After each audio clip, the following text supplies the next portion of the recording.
जैन साथियों, आज आरएसएस के 100 साल पूरे हो रहे हैं, यानी कि राष्ट्रीय स्वयंसेवक संघ। नाम में क्या लिखा हुआ है? राष्ट्रीय। जब आप इसको पढ़ते हैं कि राष्ट्रीय स्वयंसेवक संघ है, तो ऐसा लगता है कि पूरे राष्ट्र का प्रतिनिधित्व है इसमें। लेकिन 100 साल पूरे होने पे मेरे कुछ सवाल हैं। वो तीखे भी हैं, कड़वे भी हैं, लेकिन सच्चे भी हैं। 100 वर्षों में इस देश की 85% लोगों की हिस्सेदारी आरएसएस में क्यों नहीं हुई? 100 वर्षों में एक भी दलित आरएसएस का प्रमुख क्यों नहीं हुआ? एक भी आदिवासी आरएसएस का प्रमुख क्यों नहीं हुआ? एक भी पिछड़े वर्ग का व्यक्ति आरएसएस का प्रमुख क्यों नहीं हुआ? कभी आपने सोचा, कभी आपने विचार किया कि आरएसएस जो अपने आप को राष्ट्रीय स्वयंसेवक संघ कहती है, उस आरएसएस में एक भी आरएसएस का प्रमुख 85% आबादी से नहीं है? छोड़ दीजिए आप, दलित, पिछड़ा, आदिवासी तो नहीं है, एक भी महिला आज तक आरएसएस की प्रमुख नहीं हुई।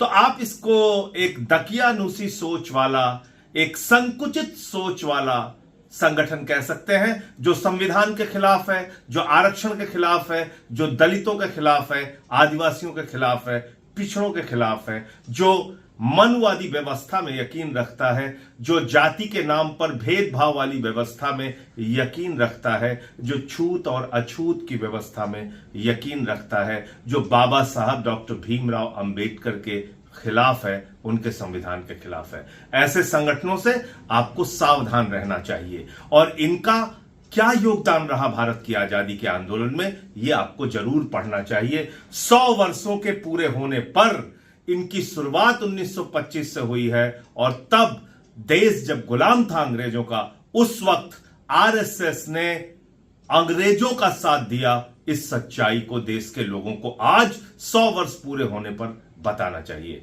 यह बताना चाहिए कि जब द्वितीय विश्व युद्ध हुआ, तो अंग्रेजों की सेना में भर्ती करने के लिए आरएसएस के लोग हिंदुस्तानियों को प्रेरित कर रहे थे और कह रहे थे, अंग्रेजों की सेना में भर्ती हो जाओ, अंग्रेजों का साथ दो।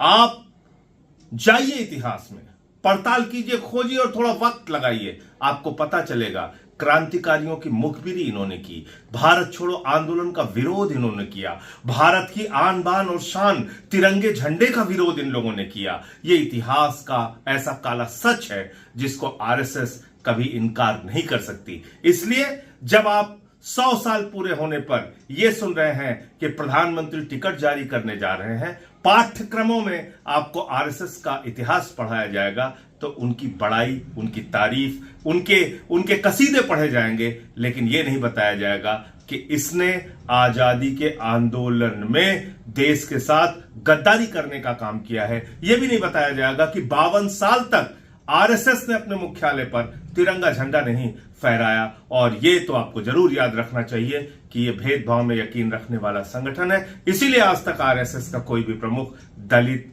पिछड़ा, आदिवासी या महिला भी नहीं हुआ। जय हिंद।